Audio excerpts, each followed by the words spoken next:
Zee 24 तास, एक पाऊल पुढे.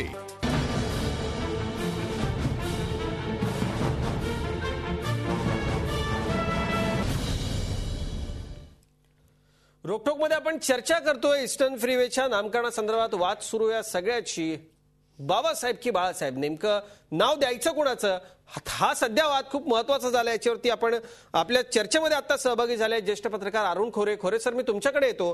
खोरे सर, श्रद्धांजली फक्त नामकरणानंच देता येते का? काय या नामांतर असेल किंवा आता मगाशीच्या चर्चेमध्ये नांदगावकरजी म्हणाले की हे नामांतर नाहीये, पण ठीक आहे, पण या सगळ्या गोष्टींच्या मुळे महाराष्ट्रात याआधी काय घडलंय, आमच्या आधीच्या पिढीनं ते सगळं पाहिलंय, आम्ही त्याची सगळी चर्चा ऐकली आहे.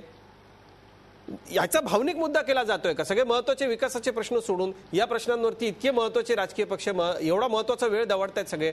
तुमची प्रतिक्रिया काय या सगळ्यावर?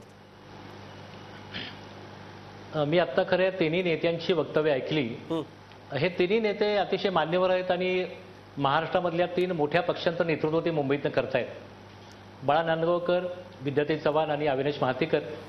मी स्वतः पुरोगामी चळवळीचा मित्र म्हणून गेले 30-35 वर्ष पत्रकार म्हणून काम केलेलं आहे. त्यामुळे बाबासाहेब किती मोठे होते हे आता नव्याने सांगण्याची कोणाला गरज नाहीये. बाळासाहेब ठाकरे यांचं महाराष्ट्राच्या आणि मराठी माणसाच्या उत्थानामधलं योगदान हे देखील नव्याने सांगण्याची गरज नाहीये.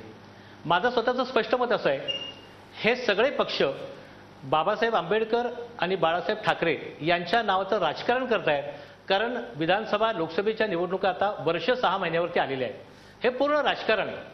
आणि मला स्वतःला असं वाटतं नेहमी की नामांतराच्या राजकारणाचा आता भावनिक मुद्दा आता आपण किती काळ ठेवणार आहोत. म्हणजे मला असं वाटलं होतं की कदाचित महाराष्ट्र नवनिर्माण सेनेकडे काहीतरी वेगळी दृष्टी असेल, हा पक्ष थोडा वेगळा आहे असं काही काळ आम्हाला वाटत होतं. पण ते देखील नामांतराच्या किंवा मगाशी बाळा नांदगावकर म्हटले त्याप्रमाणे नामकरणाच्या लढाईमध्ये उतरलेले दिसत आहेत. अविनाश महातेकरांनी काही मांडणी केली, विद्याताईंनी मांडणी केली. मला स्वतःला असं वाटतं की भावना म्हणून ही आपण समजून घेऊ शकतो, याच्यामध्ये कोणाचं दुमत व्हायचं कारण नाहीये. सगळ्यात महत्त्वाचा मुद्दा असा आहे, हे इतके मोठे नेते होते की या मोठ्या नेत्यांचं नाव एखाद्या पुलाला देऊन, एखाद्या एक्सप्रेस हायवेला देऊन काय नेमका फरक पडणार आहे आणि आपण नेमकं काय करणार आहोत. आज खरं म्हणजे बाबासाहेबांच्या नावाचा विचार करणारा जो रिपब्लिकन पक्ष आहे, त्या पक्षाची सध्या काय मुंबईमध्ये आणि महाराष्ट्रामध्ये स्थिती आहे हे नव्याने सांगण्याची गरज नाहीये.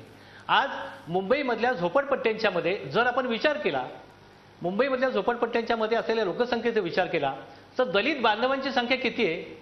ही प्रचंड मोठी संख्या आहे. या दलित बांधवांच्यासाठी काही पुनर्विकास आराखड्याचा वगैरे काही विचार करण्याचं या नेत्यांच्या मनामध्ये आहे का? मगाशी बाळासाहेब नांदगावकरांनी एक अशी मोठी यादी दिली की बाबासाहेब आंबेडकरांचं नाव कुठे कुठे दिलेलं आहे. अशा स्वरूपाची तुलना करण्यामध्ये देखील खरं म्हणजे अर्थ नसतो. पण लोकांचे मूळचे जे प्रश्न आहेत, आपल्याला मुद्दाम सांगू इच्छितो की बाबासाहेबांच्या नावाने नामांतर करण्याचा मराठवाडा विद्यापीठाच्या संबंधामध्ये जो ठराव महाराष्ट्र विधिमंडळाने 1978 साली केला, त्यानंतर जवळपास 16 वर्षांनी त्या नामांतराची अंमलबजावणी झाली शरद पवार मुख्यमंत्री असताना. या सगळ्या काळामध्ये ज्या काही गोष्टी महाराष्ट्रामध्ये घडल्या त्या अतिशय यातना देणाऱ्या होत्या. पण तो विषय संपला, व्यवस्थित त्याचं नामांतर मार्गी लागलं. सगळ्यात महत्त्वाची गोष्ट म्हणजे या काळामध्ये खूप वेगळ्या प्रकारच्या सामाजिक गोष्टी, तणावाच्या गोष्टी समोर आल्या. त्याच्यावर देखील मात करून आपण पुढे गेलो. मला असं वाटतं की आपल्या अनेक राजकीय पक्षांना हे भावनिक आंदोलन करण्याची जी गरज आहे ना, ती गरज का वाटते मला समजत नाहीये.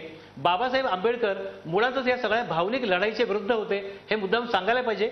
बाबासाहेबांच्या अनेक भाषणं आपण वाचली तरी आपल्या लक्षात येईल की बाबासाहेब या पद्धतीची भावनिक आंदोलनं किंवा भावनिक खेळ करण्याच्या विरोधामध्ये सतत राहिलेले आहेत. आणि म्हणून या राजकीय नेत्यांच्याबद्दल मला आदर आहे, हे सगळे मित्र आहेत. पण मला असं वाटतं की या भावनेचा खेळ करून नामांतराचं राजकारण किंवा नामकरणाचं राजकारण, शब्दच्छल असं काही करण्याची आवश्यकता नाहीये. कारण मुंबईमधल्या दलित समाजाचे, मुंबईकरांचे प्रश्न खूप गंभीर आणि वेगळे आहेत आणि हे प्रश्न सोडवण्यासाठी तुम्ही काही संकल्प जाहीर करा, जाहीर करा आणि आपल्या पक्षाची सगळी यंत्रणा कामाला लावा. खोरे सर, अगदी आपण आता थेट जाऊयात बाळा नांदगावकरांच्याकडे. बाळा नांदगावकर ते म्हणतायत की सरळ तुम्ही शब्दच्छल करताय, तुमच्या पक्षाकडून ही अजिबात अपेक्षा नाहीये महाराष्ट्रातल्या जनतेला किंवा मुंबईच्या जनतेला.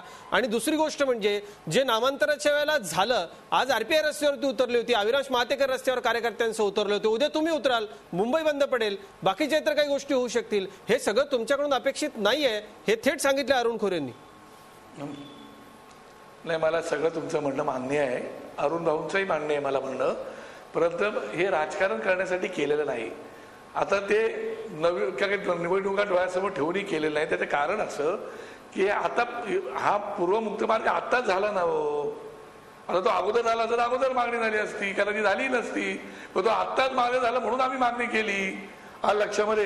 बरं, मराठवाडा विद्यापीठाचा जो प्रश्न होता तो माननीय बाळासाहेबांनीच त्या मराठवाडा विद्यापीठाचा प्रश्न सोडवण्यासाठी डॉक्टर बाबासाहेब आंबेडकर मराठवाडा विद्यापीठ असं बाळासाहेबांनी प्रपोजल दिलं होतं ना. ह्याचा कसा विचार पडून देणार आपण? म्हणजे एखादा नेता दर्शन नेता अशा प्रकारचा विषय एखादा मांडून एखादा विषय संपून टाकतो. मला असं वाटतं की दोन भावंडांमध्ये आता हे नाहीती गरज असताना लढाई लावण्याचा हा प्रयत्न राष्ट्रवादी आणि इतर पक्ष करतात असं माझं स्पष्ट मत आहे. आम्हाला कोणतेही राजकारण करायचं नाही. माझं मी स्पष्ट मत आता तुम्हाला सांगितलं. मी महानपालिकेचा तुम्हाला ठरावही दाखवला. त्या ठरावामध्ये क्लिअर कट लिहिलंय की एखाद्या व्यक्तीचं व्यक्तिमत्वाचं नाव जर दिलं असेल तर पुन्हा ते नाव देता येते. आता 3 ठिकाणी बाबासाहेबांचं दिलेलं आहे. त्याच्या पलीकडे आमचा पक्ष काय आंदोलन करायला जाणार नाहीये. नाही पण मान्य मुख्यमंत्र्यांना काय योग्य वाटेल तर करावं. कोणाच्या विरुद्धही जायचं नाही. आपण तुम्ही तसं म्हणताय, पण तुम्ही असंच म्हणताय, तुम्ही म्हणताय की नाही करायचं, पण तसंच होतंय सगळं नांदगावकरजी. ठीक आहे, हरकत नाही. अविनाश महातेकर, पूल आत्ताच झाला ना. पूल आत्ताच झाला ना. पूल आत्ताच झाला तर माझी काय चूक आहे? पूल आत्ताच झाला ना साहेब. हा जो सगळा आरोप आहे नांदगावकरजी, तुम्ही समजून घ्या. हात बाकीचे इतर सगळे लोक तुमच्यावरती आरोप करताय आणि ते मीच सांगतोय. माझी भूमिका फक्त इतरांनी जे काय बोलले ते तुमच्यापर्यंत पोहोचवण्याची आहे आणि ते सगळं दिसतंय. महाराष्ट्राची जनता बघते. तुमच्या भूमिकेबद्दल माझं काय म्हणणं नाही त्याच्याविषयी. बरं, अविनाश महातेकर, तुमच्यावरती पण थेट आरोप आणि त्याच्या पुढे ऐकताय का? हा, बोला. त्याच्या पुढे मी मागणी मी केली होती. ऐकताय का? हा, बोला नांदगावकरजी, येतोय आवाज तुमचा, सगळे ऐकतायत. त्याच्या पुढे मी मागे मी मागणी केली होती. माझ्या पक्षाच्या वतीनेच मी मागणी केली होती की परमपूज्य डॉक्टर बाबासाहेब आंबेडकर यांनी संविधान लिहून या देशाचा कारभार चालवतात. राष्ट्रपिता महात्मा गांधी यांचं चलनी नोटेवर जर फोटो येऊ शकतो तर माझ्या बाबासाहेब आंबेडकरांचा फोटो चलनी नोटेवरती का येऊ शकत नाही? याची मागणी का नाही रामदास आठवले करत? याची मागणी राष्ट्रवादी पक्षाची शरद पवार का करत नाही? चलनी नोटेवर येऊ द्या ना. एवढं बाबासाहेबांचा विषय आहे ना, मग येऊ द्या चलनी नोटेचा विषय नांदगावकरजी लक्षात आला. शेवटी मुद्दा पुन्हा तोच आहे की भावनिक मुद्द्यांशी आपण का खेळतो? चलनी नोटेंचं ठीक आहे, पण एक राष्ट्रवादीच्या हातात भावनिक मुद्द्यांवर आम्ही कधी मतं मागितलेली नाही. एक कधी मागितलेली नाही. बरोबर. मातेकर साहेबांकडे जायचं आपल्याला वेळ, पण एक मुद्दा राष्ट्रवादीकडे मातेकरजी आपण नक्की नेऊ शकतो. तो म्हणजे हिंदू मिलच्या सगळ्या याच्यात आता शरद पवार केंद्रात येते, काय करतायत ते विचारू आपण. पण सुरुवातीला तुम्ही सगळं विषद करा. अरुण खोरे ज्या पद्धतीने म्हणाले की दलित बांधवांच्या साठी बाकी इतर सगळं काही करायचं सोडून या सगळ्या फक्त पहिल्यांदा मी या विषयावर एक आंबेडकर अनुयायी आणि रिपब्लिकन पक्षाचा पदाधिकारी या नात्यानं एक भूमिका स्पष्ट करतो.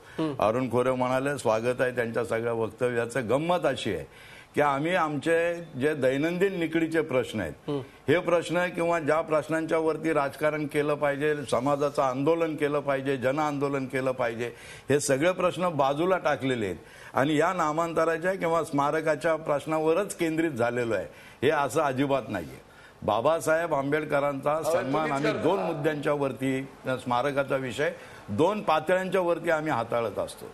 पहिली गोष्ट म्हणजे अशी की आंबेडकर अनुयायी हा इतका सजग झालेला आहे आणि बाबासाहेब आंबेडकरांचा या देशामध्ये सन्मान राखला जातो की नाही याविषयी त्याच्या भावना इतक्या, संवेदना इतक्या तीव्र आहेत की आमच्या सगळ्यांचेच बातेकरजी. पण एक गोष्ट त्यांची म्हणणं 2 मिनिट त्या तीव्र आहेत आणि त्यामुळं त्याचा जर कुठे व्यत्यय झाला तर तो खवळून उडतो, ही वस्तुस्थिती. हा नंबर 1चा मुद्दा. आणि अशा प्रकारे, आणि दुसरा गोष्ट की या देशामध्ये आमचा वाटा निश्चित आहे की नाही याचा एक या अनुभवाची एक प्रचिती आम्हाला अशा प्रकारे बाबासाहेबांच्या स्मारकाचा आग्रह धरून होत असते. गंमत अशी आहे की मगाशी नांदगावकर म्हणाल्याप्रमाणे की बाबासाहेब आंबेडकरांचे मुंबईत 3-4 रस्त्यांना नाव आहेत. पहिली गोष्ट आहे की रिपब्लिकन पक्षाचे नगरसेवक महापालिकेत असताना भायखळा ते सायन इथपर्यंतच्या रस्त्याला बाबासाहेब आंबेडकरांच्या नावाची मागणी झाली. ती महानिर्वाण त्यांचं झालेलं असल्यामुळे तत्परतेनं ती मंजूर झाली. परंतु नंतरच्या काळात त्यातला सायन हॉस्पिटल ते सायनचा चौक इथपर्यंतचा रस्ता कुणालाही विचारात न घेता कापला आणि त्या ठिकाणी स्वातंत्र्यवीर केळकर यांचं नाव त्या रस्त्याला देण्यात आलं. 2-3 ठिकाणी बाबासाहेबांचे रस्ते ते मान्य आहेत. लोकमान्य टिळकांचे मुंबईत किती रस्ते आहेत लोकमान्य टिळकांच्या नावाने? जवाहरलाल नेहरूंच्या नावाने किती रस्ते आहेत, सर्वांच्याच नावाने रस्ते आहेत. मातेकरजी खरं तर नाही. आपलं योगदान खूप मोठं आहे. अरुण खोरे आपल्याला म्हणाले अशी तुलनाही खरं तर नको वाटते. त्यांचं थेट असं म्हणणं की आणि एक या सगळ्यामध्ये एक गोष्ट आहे की विकासाचे मुद्दे सोडून आपण भावनिक मुद्द्यांकडे का जातो. दलित अत्याचाराच्या मुद्द्यावर तीव्र जे आमचे विषय आहेत, ज्या विषयांच्या वरती इतर पक्ष फार तीव्रतेने भांडत नाही, ते आम्हाला अग्रक्रमाने घ्यावे लागतात. ते विषय आम्ही घेत असतो. महागाईच्या विरुद्ध आमची आंदोलनं असतात. आज दुपारी आम्ही आंदोलन एका विषयावरती करून आलेलो आहोत. त्यामुळे आंदोलन आमची ती सोडलेली नाहीत, त्या विषयावरच्या चर्चा सोडलेल्या नाहीत, त्या विषयावरती सरकारला धारेवर धरायचं आम्ही सोडलेलं नाही. पण बाबासाहेब आंबेडकरांच्या नामांतराच्या किंवा स्मारकाच्या विषयावरती आम्हाला हौस नाहीये. हे विवाद निर्माण केले जातात, हे विवाद आमच्यावरती लादले जातात आणि आम्हाला चेतवलं जातं आणि रस्त्यावरती उतरवलं जातं. हे निवडणुका आल्या की अशा प्रकारच्या या सगळ्या खेळी होत राहतात. अविनाश मातेकर हे मुद्दे मांडतायत आणि खरं तर आपल्याला तेच म्हणायचं आहे की या सगळ्या भावना भडकवल्या जातात आणि आपण भडकतो देखील. हे योग्य आहे का महाराष्ट्रासाठी? ही चर्चा आपल्याला या ठिकाणी घडवायची आहे. आणि यानंतर एका ब्रेकची वेळ झाली आहे. ब्रेक नंतर आपण खोरे सर मी येईन आपल्याकडे, पण एका ब्रेकची वेळ झाली. ब्रेक नंतर आपण विद्या चव्हाणांच्याकडे देखील जाणार आहोत. राष्ट्रवादीवरती एक आरोप होतोय की दलित मतांना डोळ्यासमोर ठेवून हे सगळं केलं गेलं. आणि दुसरी गोष्ट म्हणजे जे अपूर्ण सगळे आता मोठमोठ्या महापुरुषांची नावं असलेले प्रकल्प आहेत त्यांच्याबद्दल हे लोक का बोलत नाही? काही नवीन एखादा विषय आला की तोच का चिघळवला जातो? एक छोटासा ब्रेक घेतोय, लगेचच परतूयात. पाहत राहा.